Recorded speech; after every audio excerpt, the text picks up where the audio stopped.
Dragon crew entry preps are complete. Dragon SpaceX, we show 2 minutes until predicted calm blackout. We will see you on the other side at 1842. Comm check. Never has you loud and clear. We're about 3.9 G. Splashdown. SpaceX copies and concurs. We see splashdown and mains cut. Dragon Endeavour has returned home. NASA astronauts Bob and Doug. On behalf of the SpaceX and NASA teams, welcome back to planet Earth, and thanks for flying SpaceX. And there you just saw the official splashdown of the first mission that SpaceX successfully launched and completed. It actually started on May 30th, and then after 63 days in space, kind of docked right there at the International Space Station.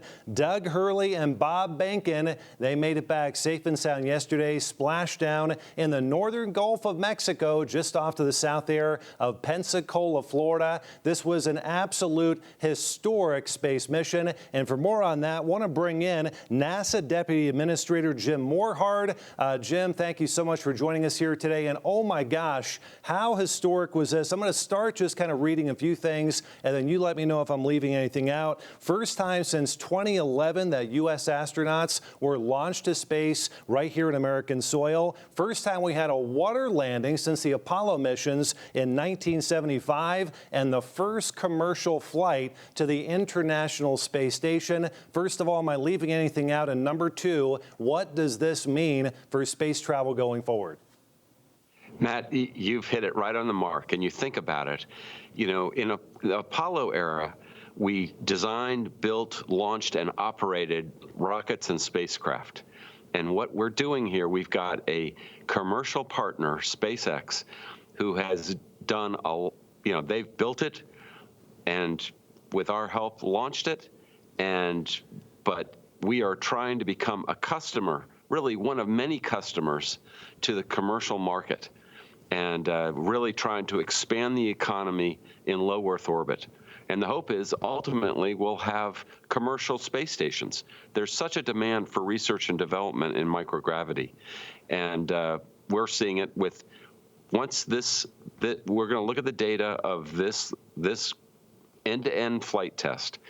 And hopefully, with what we see, I think we'll certify it, and we will now have a space transportation system to low Earth orbit.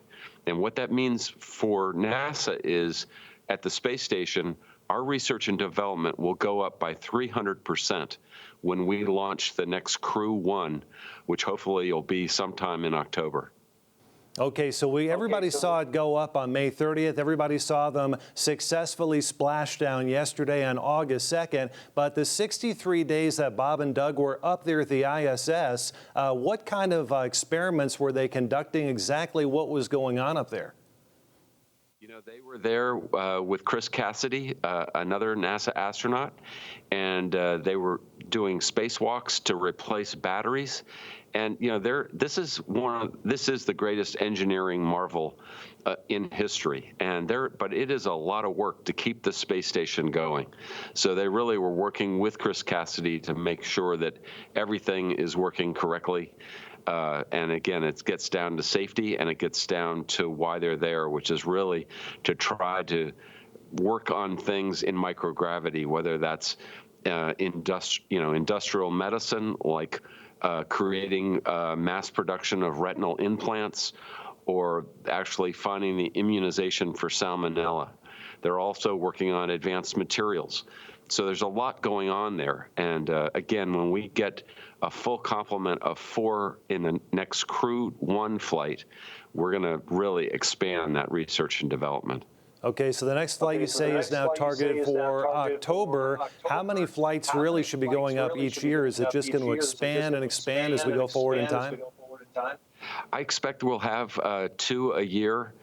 So you'll be seeing, 8, I think it's 8 astronauts, if I've got that right, a year going up. And so they'll be switching in and out each time. Everything seemed to go so unbelievably smoothly. I mean, I know you're going to look at this and dissect it from launch to the 63 days up there to the landing. Is there anything, though, just that kind of perks your interest right now that could have been done better? I mean, everything just looked like it went off without a hitch. You know, I was expecting that there were going to be what we call anomalies, that there always are, and I was told to expect it. And, you know, when the sea states, which we were concerned about, we had 2 miles per hour wind speed when they landed. It couldn't have been a calmer day, which was so important for their safety. I honestly, we were not dealing with anything, and I was surprised, to be honest with you. And as far as the average person out there, I mean, someday can the average person just get into space? Is that really what we're seeing here? Is this the beginning of just day-to-day future space travel? I think we are working towards that. We certainly have opened it up for such opportunities. I think the price points have got to come down for your regular U.S. citizen to be able to do that, but we're certainly on our way. And again, with the commercial industry, innovation's going up, cost is going down. I give a lot of credit to Elon Musk and SpaceX because we've partnered with them, but we've also learned from them, and we've driven them and they've driven us.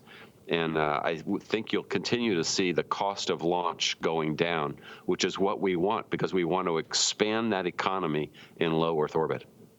The whole thing was just incredible. I enjoyed watching, and I think everybody enjoyed watching. I'm kind of wondering, is the movie coming out, and is Tom Hanks going to play Doug or Bob? And we'll kind of end it right there with you. But Jim, thank you so much for your time. Thank you so much for all the expertise of yourself and, of course, the SpaceX and the NASA team. Just amazing stuff. We'll be right back.